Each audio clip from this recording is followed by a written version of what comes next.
हरे कृष्णा, राधे राधे। आप सबका वेलकम है वृंदावन सखी में। आई होप आप सब खुश होंगे, बढ़िया होंगे और हमारी तरह ठाकुर जी की सेवा में मदमस्त होंगे और ठाकुर जी की कृपा का अनुभव भी कर रहे होंगे। तो फ्रेंड्स, आज हम इस विषय में बात करेंगे कि मुझे कई बहनें, कई सखियां लिखती हैं, दीदी लड्डू गोपाल के कपड़े कैसे धोएं। सब कपड़ों के बीच में धोएं कि अलग से धोएं, धोएं या ना धोएं। अगर नहीं धोते हैं तो कोई पाप तो नहीं लगेगा, और अगर नहीं धोते हैं तो लड्डू गोपाल के कपड़े गंदे गंदे तो नहीं हो जाते हैं। कहीं ऐसे गंदे कपड़े डालने से हमारे मन में ये रहता है कि लड्डू गोपाल को हमने गंदे वस्त्र धारण करा दिए हैं, तो कहीं लड्डू गोपाल के कपड़े ना धोने से हमें पाप तो नहीं लगेगा। तो आज हम इसी विषय में बात करेंगे। तो देखिए, लड्डू गोपाल जी से सब प्रेम करते हैं और लड्डू गोपाल जी के तो सब दीवाने हैं। लड्डू गोपाल जी से एक हमारा रिश्ता ही अलग सा है, एक भाव ही अलग से है, एक प्रेम ही अलग सा है। और घर घर में गोपाल की सेवा होती है। हर जगह ठाकुर जी के प्रति हमारे भाव अलग अलग होते हैं। कोई लाला कहता है, कोई उसको परमेश्वर मानता है, कोई भाई, कोई सखा, कोई बंधु, कोई प्रियतम। तो भाव अपने अपने हैं। लेकिन घर में जो विराजमान लड्डू गोपाल है वो छोटे से बालक है। तो मन में ये विचार रहता है कि लड्डू गोपाल जी के कपड़े हम धोएं या ना धोएं। धोएं तो कैसे धोएं? अगर नहीं धोते हैं तो कोई पाप तो नहीं लगेगा। पहली बात तो, सबसे पहली बात मैं आपसे एक ये कहना चाहूँगी, बाकी बातें बाद में करेंगे हम। पहली बात तो, लड्डू गोपाल के कपड़े कोई गंदे नहीं होते हैं। ठाकुर जी पवित्र है, इनके साथ कोई चीज छू भी जाए वो भी पवित्र हो जाती है। एक नाम इसका पतित पावन है। अब कई बहनें हैं जो बहस भी करती हैं, जी गंदे कपड़े डला दें, ये करा दें। तो देखो, हम इस विषय में बात नहीं करना चाहते हैं। न जाने ठाकुर जी आपके भीतर क्या भाव भर रहे हैं, वो कौन सा भाव आपके भीतर जागृत कर रहे हैं और आपके भीतर ये वाली बातें आ रही हैं। तो चलो, इस विषय में बात हम बाद में करेंगे। एक नाम इसका पतित पावन है।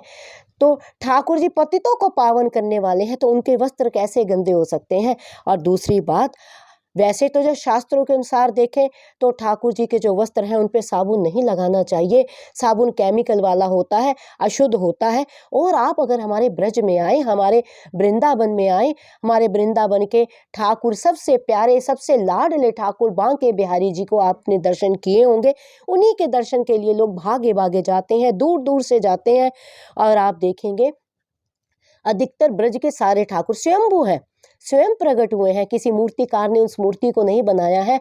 ठाकुर जी स्वयं प्रकट है, साक्षात ठाकुर है वो। तो उनको जो वस्त्र धारण कराए जाते हैं, दिन में 3-3 4-4 बार वस्त्र, और अगर आपने ढंग से उनके दर्शन किए हो, क्योंकि थोड़ा वो बिना लाइट के रहते हैं, ज्योत में ही उनके दर्शन होते हैं। अगर आपने करीबी में दर्शन किए हो तो ठाकुर जी की ड्रेस के ऊपर कितनी ड्रेसें होती हैं, यानी कोई एक पोशाक धारण करे हुए नहीं होते हैं, क्योंकि उनके भक्त इतने हैं। वो इतनी इतनी पोशाक भक्त ठाकुर जी को गिफ्ट करते हैं। तो जो गोसाई जी हैं सबका मन रखते हैं, तो वो सबकी पोशाक एक साथ ठाकुर जी को, इधर कोई और रंग का लहंगा होगा, इधर कोई और रंग की धोती होगी, बीच में कोई और रंग का दुशाला होगा। तो अगर आप गौर से दर्शन करें हमारे ठाकुर प्यारे बांके बिहारी लाल के, तो एक पोशाक के ऊपर कितने रंग की पोशाकें धारण करी होती हैं। और सबसे बड़ी बात ये जानिए, एक एक पोशाक बहुत कॉस्टली होती हैं, बहुत वर्क किया जाता है। चलो, भक्त के अपने अपने भाव है, अपना अपना समर्थ है, जैसा जिसका समर्थ है वो दान में ठाकुर जी को गिफ्ट में पोशाक धारण कराता है। तो लेकिन जो पोशाक एक बार ठाकुर जी के श्री अंग को लग जाती है, यानी ठाकुर जी इसको धारण कर लेते हैं, दोबारा वो पोशाक कभी ठाकुर जी धारण नहीं करते हैं। ठाकुर जी पहनते ही नहीं है उस पोशाक को दोबारा। इतना मतलब भक्त देने वाले हैं, वो बारी ही नहीं आती है और दोबारा धारण कराई भी नहीं जाती है। ठाकुर जी एक बार जो वस्त्र को धारण कर ले, ठाकुर जी दोबारा उस वस्त्र को धारण नहीं करते हैं। लेकिन हम लोग गृहस्थी हैं, हम लोग घरेलू लोग हैं, हमारे पास इतना नहीं होता है कि हम डेली जाएं, डेली दिन में 3-3 बार नई नई पोशाकें खरीदें और पहनाएं। तो कहने का भाव ये है, अगर आप कर सकते हैं, यथाशक्ति आप करना चाहते हैं, आप करें। लेकिन अगर आप ऐसा नहीं करने का समर्थ रखते हैं तो कम से कम ठाकुर जी की जो पोशाक है वो आप उतार के, झाड़ के रख सकते हैं दोबारा। और ज़्यादा से ज़्यादा आप उसको, उसके ऊपर गुलाब जल से, आप यमुना जल, गुलाब जल का छींटा दे के भी कर सकते हैं। या फिर आप एक टब ले सकते हैं, उसमें आप गुलाब जल डालिए, उस गुलाब जल से यमुना जल डालिए, गुलाब जल डालिए, उसमें डिप कीजिए पोशाक को, और हल्का सा टूथब्रश नया वाला, आप इस बात का ध्यान रखें, नया टूथब्रश लें, उससे आप पोशाक को साफ कर लें। तो पोशाक साफ है ठाकुर जी की, कोई ऐसी बात नहीं। लेकिन फिर भी मान लीजिए अगर आपके मन में वहम होता है कि नहीं जी मेरे गोपाल ने, आपके गोपाल लीला करते हो, तो देखो कहते हैं ना हरि अनंत हरि कथा अनंता, तो इस विषय में हम नहीं कह सकते हैं ठाकुर जी ये कृपा साध्य है, ये साधन साध्य नहीं है। न जाने किस भक्त के ऊपर प्यारे कब रीझ जाते हैं, कब कृपा कर देते हैं। अगर आपके ठाकुर कोई लीला करते भी हों तो आपको क्या करना है, आपने एक टब लेना है, टब में आपने ठाकुर जी के वस्त्र को डाल के गुलाब जल डालना है और हल्का सा जो बिल्कुल माइल्ड शैम्पू होता है ना, जो बिल्कुल माइल्ड होता है, जिसमें केमिकल ज़्यादा नहीं होते, बहुत या यूँ कह लीजिए जो बच्चों का होता है, बिल्कुल बच्चों के लिए तो आप जानते हैं केमिकल ज़्यादा यूज़ नहीं होते। तो 2 बूँद उस शैम्पू की आप पानी में डाल के टूथब्रश से नया टूथब्रश लेके आप उसको साफ़ करके दोबारा उसके ऊपर उसको आप गुलाब जल वगैरह छिड़क के आप ठाकुर जी को धारण करा देते। वैसे वो भी करने की आपको ज़रूरत नहीं है, ठाकुर जी के वस्त्र जो स्वच्छ ही होते हैं, कभी गंदे। अब कई बहनें हैं वो बहस करती हैं कि मेरे ठाकुर जी तो दूध गिरा देते हैं या दही गिरा देते हैं, तो वो आप उनके लिए वो धो सकते हैं। अब कई कहते हैं जी हम तो ठाकुर जी के पास जाते हैं हमें बदबू आती है। मुझे बताइए ऐसी कौन सी भक्ति है जो इतने पवित्र ठाकुर से आपको बदबू देती है?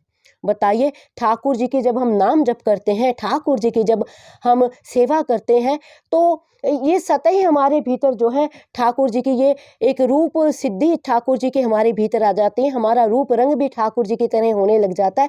और दिव्य आप कभी गौर करें, जब आप ठाकुर जी की सेवा में होंगे तो दिव्य सुगंधियाँ आने लग जाती हैं। श्री ठाकुर जी के विग्रह से दिव्य सुगंधी आती हैं। अब ना जाने कैसे उनके भाव हैं।